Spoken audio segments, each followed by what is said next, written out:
ci àdduna bi. jërëjëf Mokhtar bu ñuy xool nag ci situation actuelle bi c'est un peu marqué par l'actualité politique ndax boo xoolee même su demee ci mouvement yi Pastef di amal ci terrain bi maillage bi mais du côté bu côté président Diomaye également am na tam yëngu-yëngu yu bari yoo xamante ni am na mais dañ koy njëkkee ñaari at dafa am président de la République daal di defaat exercice boo xamante ni tàmm na ko janook askanu Sénégal def sortie boo xamante ni ñëwaat na largement ci côté politique même su fekkee am na lu mu laal ci côté économique yow ban appréciation nga def ci sortie boo xam bi nga xamante ni def na ko ginnaaw ñaari at yi nga xamante ni def na ko. Bon, déjà dañuy saluer ces 2 ans d'effort, ces 2 ans yoo xamante si ni c'était pas évident de maintenir dëkk bi si benn niveau par rapport ak la situation catastrophique bi ñu fi fekk mu nekk une situation économique comme ni ko le premier ministre waxee au 4e sous-sol mu nekk une dette boo xamante si ni àgg na je pense à 23 000 milliards ba noppi nga fokk ni lii ngay gérer ñu ne la am na benn dette cachée de 4 000 milliards donc loolu situation la bu doy waar bu compliqué donc bu fekkee que ni nag ñëw nga ci biir ci 2 ans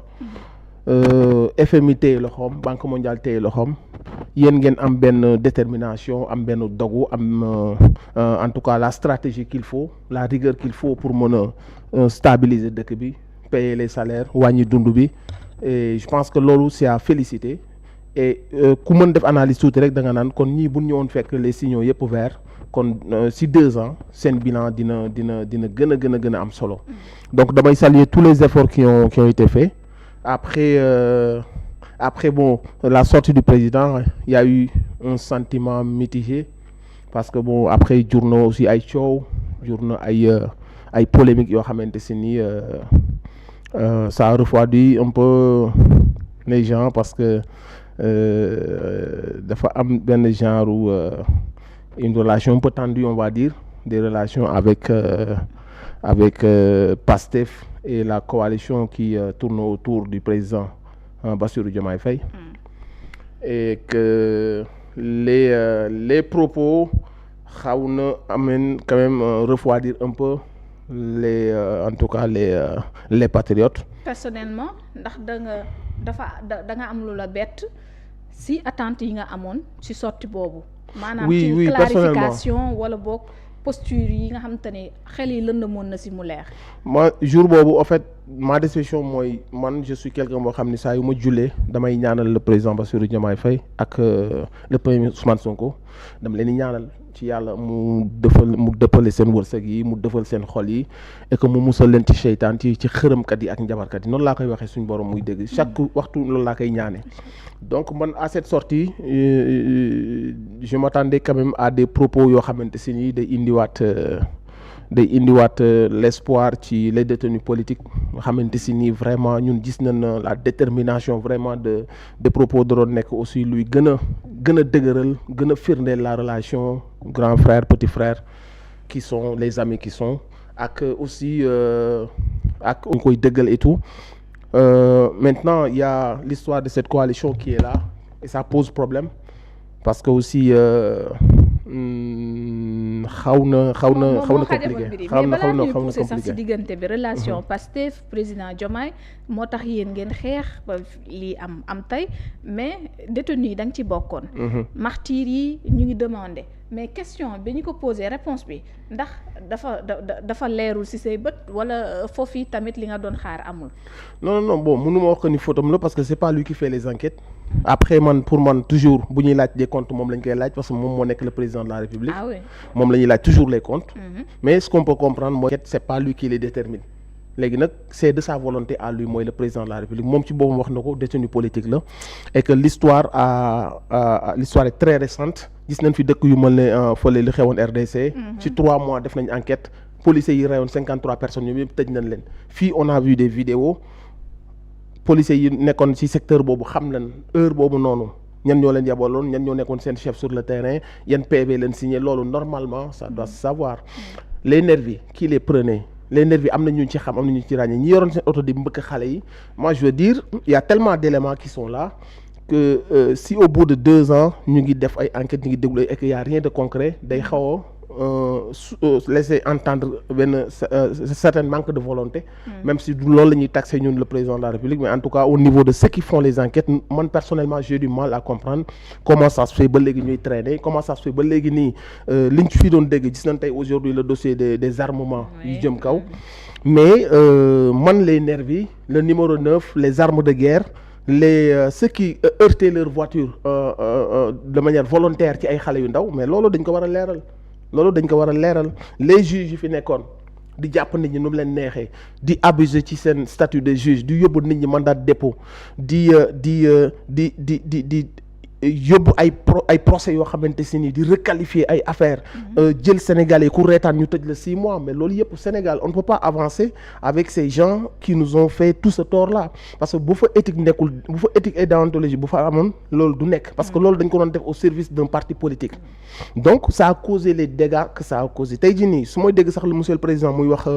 réconciliation, man je pense que la réconciliation passera par la vérité, passera par la justice. Mais jàmm la gis moom il faut que jàmm am daal am. non loolu je suis assez d'accord, mais dama ne fi muy jaar la réconciliation mu ngi nekk ci luy defal xol yi. Xam nga la moo mën defal xol yi, la vérité mooy dëggu yàlla gi, loolu kese moo mën defal xol yi. La justice kenn du def teg justice ñu koy mere, amul askan boo xam ne da ngaa dawal justice ñu lay mere. Tey jii monsieur le président su fekkoon en tout cas justice def na liggéey bi mu war a def ba ñi ci am ay responsabilités, parce que aussi ay bakkan ñoo rot.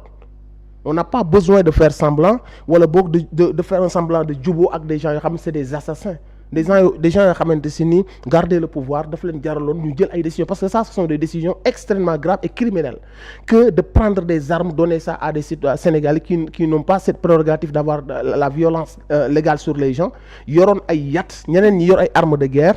mu mel ne il fallait vraiment tiital askan bi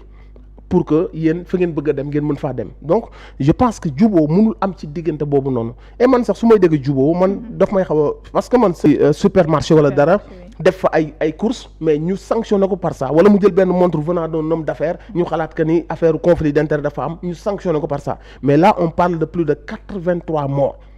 te bu fekk même su fekkoon suñu force de défense et sécurité kese la dafa war a am une enquête bu ko leeral, parce que nekkuñu woon avec des gens armés yu leen doon rey, parce que gisuñu kenn ci ñoom ku ñu rey, benn côté kese lañ doon rey te ces gens n'étaient pas armés. Donc d'autant plus que dañoo gis ay nit yoo xamante si ni, mais ce sont des nervis, ce sont des gens yu bokk ci ay comme ay parti politique, ñeneen ñi nekk ay gros bras yu bokk ci ay écuries wala faneen doon dóor ay sénégalais ñii ñu jox leen ay jaasi. Loolu fii ak leeraluñ ko, luñ ko leeralee yàlla mooy doxal yërmandem ak barkeem si ñun, parce que suñu doom yi tëdd seen yaram dafa war a sedd, seen yax mënul sedd lu dul seen àq bu ñu dalee du ñu jug ci fitna bi ñu nekk, parce que ñoom dañoo génnoon pour seen drapeau, dañoo génnoon pour cette démocratie là, te seen génn boobu mu génn moo tax tey le président Bassirou Diomaye Faye nekk président, moom moo tax le premier ministre Ousmane Sonko nekk premier ministre. Donc ñooñu noonu bu ñu sàgganee ñoom seen yax yooyu foofu mu tëdd, loolu ça va, loolu ñun on va payer, dañ leen di fay, dañuy ñëw ante ñu tous les jours, parce que ñoom fi ñu tëdd dañoo war a noppal. Pourtant président boo gëstoo bureau am dafa def photo yi nga xamante ne ñii ñëpp ñoo joxe seen bakkan pour loolu, donc loolu rek source de motivation la, wala boog liy wane ni président mi ngi xam ne ni lii dossier bu nekk ci kanam la. Le président ci jëmmam détenu politique la, le président am na volonté, mais pour man dafa am ñoo xam ne ñoo wër le président, ñoo xamante si nii intérêt lañ ko wëree, ñoo xamante si nii seen carrière politique ñu ngi ko wekk ci isoler le président, xaajale le président, woote la ko benn semblant de paix pour mën a peut-être isoler parti Pastef wala faire passer Pastef pour des violents, pour que ñoom mooy loolu loolu fausse appel à la paix la, loolu stratégie la, loolu c'est une façon de diaboliser beneen parti bi, alors que beneen parti bi ñoom ñooy victime yi, beneen parti bi ils ont été violentés ci kanamu Sénégal yépp. te ñi ñëw tey naan la booy ñu woote jàmm ñun dañu nëtt fitna, ce sont des gens yu doon wax le président Bassirou Diomaye Faye est un terroriste. Ce sont ces mêmes gens ñoom ñoo doon wax que ni président Bassirou Diomaye Faye terroriste la, te président Bassirou Diomaye Faye du terroriste, il n'a jamais été terroriste de sa vie. benn poste la def ñu diaboliser ko yóbbu ko, ñu xam que ni peut-être war na mën nekk candidat wala dara, ñu def jonction dossiers yi gën ko corser yóbbu ko criminel boo xam ne président Bassirou Diomaye Faye mënu naa tëdd ay années ci kaso bi. Ce sont ces gens yi nga xam ne bi président Bassirou Diomaye Faye di dund loolu ñu leen teg fitna, ñoom ñu ngi doon taxaw di appuyer le mensonge sachant que c'est un mensonge ñoom ñi ngi woon taxaw ci plateau yi di ko appuyer parce que il fallait ñu garder président Ousmane Sonko président Diomaye ak yeneen kilifa Pastef fi pour que ñoom ñu mën a exister ce sont ces mêmes gens tey ñoo ñëw xool seen ay intérêt ñu xalaat que ni ñun peut-être bu ñu bëggee am yenn popularité yi foog ñu ubbi foog ñu njar suñu discours xëcc yenn partis yi nga xamante ñoom ñoo fi nekkoon ba pare ils ont les mains un peu peut-être ils ont des choses à se reprocher si on appelle benn genre cohésion que day mel ne ñun jàmm ji ñun ñoo ko fay donc ñooñu automatiquement war nañ mën a ñëw ci suñu groupe donc ce sont ces gens là pour man ñoom ñoo bëgg a dugal président ci genre discours boobu noonu mais man ci li may woo président de la République mooy qu'il soit ferme qu'il soit juste loolu bu ko defee dina am ngërëmal Sénégalais yi juste mooy mu def le tout moom à son niveau du moom mooy joxe justice mais que justice se fasse que la réconciliation passe par la vérité on ne peut pas se réconcilier sans pour autant situer les responsabilités. Est-ce possible du moment où même concernant en général les dossiers yi nga xam justice moo ko yow premier ministre su demee ba ne man amatuma si yaakaar aussi. waaw xam nga tey jii nii boo xoolee liy xew lépp boo xoolee ñii di génn ci kaso bi ak yi ñu leen jiiñ boo xoolee ñi daw génn ñoom ñi fi nekkoon ñëpp lëmbe Sénégal yi tey jii ñii daw nañ génn ana ñu ñi yoroon coupé internet jàmbur ana Moussa Bokar Thiam ana moom ana Mamour Diallo ana Mame Mbaye Niang bu yoroon wax ju bëri ji tey ji du kiiwu Prodac bi rapport Prodac bi ñëwoon amul ay nit ñu ngi ciy dem garda bi ñu ngi ciy takkal nit ay bracelet électronique tey jii nii da ngay dégg ay nit yu ñu déggoon ci lu xel mënul nangu da ngay gis que ni cette justice qui est là li yàlla xam doy na parce que aussi tant que raxasuñu justice boobu noonu nga xamante si ni ñun xam nañ que ni de 2021 à 2024 li ñu dund fi Sénégal ñàkk taxawaay bu mat bi justice amoon moo ñu ci dugal. raxas moom président ko mën a def de. waaw mais loolu laa wax ça doit être une volonté parce que on ne peut pas faire du neuf avec du vieux surtout que vieux boobu dafa defoon des choses yu flagrantes yu ñëpp teg seen bët man je pense que la première chose qu'il fallait faire était de raxas justice bi boo wane ñun suñu volonté de jubal jubanti mënoo ko def avec des gens yoo xam ni flagrant ñun ñëpp xam nañ que ni dañoo jubadi ñun ñëpp xamoon nañ que ni dañ doon tëj nit ñi ci benn émoticône bu ñu def sur Facebook que dañ doon cibler ay nit am na ay nit yoo xam ne dañ doon saaga lu mu leen neex ñu yóbbu leen palais dalal leen apprécier seen liggéey mu am d'autres yoo xam ne bracelet lañ leen doon jàppee mu am des gens yoo xam dañ leen diiñ ay terroristes diaboliser leen étudiants yi ay terroristes lañ dañoo taal université alors que benn parti kese moo fi ci ab grève lu ne mën naa am mais télé yi ñu doon dem ci ñëpp di diaboliser les étudiants ci dëkk bi def leen ay terroristes ñi bëgg de sous-entendre loo ay rebelles yu jógee Casamance ñoom lépp lañ fi dégg comprendre nga donc pour man justice boobu fi nekkoon nag ñu jàpp pa Abdoulaye Touré lii am loxo yi damm ñu ne ko da ngay dem quand même ñu jàpp Fadilou Keïta plus de 1 an ci kaso bi ñu jàpp Olivier Boucal tëj plus de xawma ñaata jàpp mais nit ñooñu noonu mënuñu fi nekk seen jàmm mu am fi ay dossiers yoo xam ne da doon ñëw jàll ba ci ñoom ñu xam que ni dossiers yi ay procureur taxaw di def appel ci dossiers yoo xamante si nii même le condamné kii le comment dire le plaignant bi ñu ko joxee verdict bi dafa def poste daal di kontaan daal di féliciter na kontaan na ñu wëlbatiku si wax affaire diffamation ñu joxe 200 millions mu am des procureurs qui jouent un rôle politique def appel pour que Ousmane Sonko bañ a nekk candidat on a vécu tellement de choses yoo xam ne ci justice lañ ko dundee naka lañ mën a ñun ñëwee fii bëgg a dox jubal jubbanti wane que ni dañu war a upgrade ñun Sénégal ci à tous les niveaux ba noppi ñu ne non même justice boobu moo fi nekk avec les mêmes pratiques. Après 2 ans mbir yi ngeen jàpp ni yeex na ay manifestations am fii chaque jour c'est une répétition par rapport ak loolu noonu est-ce que tamit du ne nañu ni président wax rek. juste itam kenn du ko àppal ndax am na plus de 10 ans des enquêtes yoo xamante ni nag def nañ ko sax ci yenn yu ni mel amoon ci yeneen dëkk. En tout cas bon man boo exemple bi ma la jox léegi sur 3 mois laa gis manifestation ñu gis des gens yu doon tirer di rey ay nit sur 3 mois def nañ enquête bouclée ko ba condamner ce qu'ils ont fait d'autant plus que bii c'est tellement flagrant mais kan moo xamuloon nervi yi nekk ci dëkk bi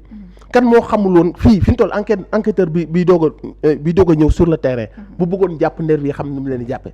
parce que recruter ay nervi recruter des centaines de personnes ci centaines de personnes di nga ci am des gens yu la jox ay éléments yu wóor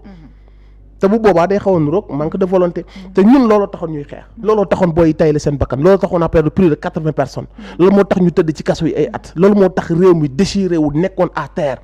donc aujourd'hui bu ñu ñëwaatee ñu gisaat cette même justice ñu gisaat que ni ceux qui étaient là di def njombe yi ñu doon sàcc sax même xaalisu Covid ce qui est criminel ak lu ñu doon dund ñun mu am ci ñoo xam si alalu nguur gi lañ jël alalu Sénégal lañ jël di ci def naka sudul noonu jamono bi nga xam ne ñun ñu ngi dee nit ñi liggéeyatun jaaykatu cere yi tëj nañ leen ci kër yi y avait des gens yoo xam ne xaalis boobu ñu leb pour dimbali koo ci ñoom dañ ko doon saax-saaxee même problème boobu noonu fan la ñuy mujjee on se retrouve avec une justice boo xamante si ni day def li mu bëgg a def ñi nga xamante si nii aussi ñoom lañ jàppoon ci ay rapport dañuy dégg justice mu ci de am na yoo xamante si nii ñun mënuñu ci comprendre ay liberté provisoire quand il y a c'est des problèmes aussi criminels que des milliards et des milliards foofu noonu tant que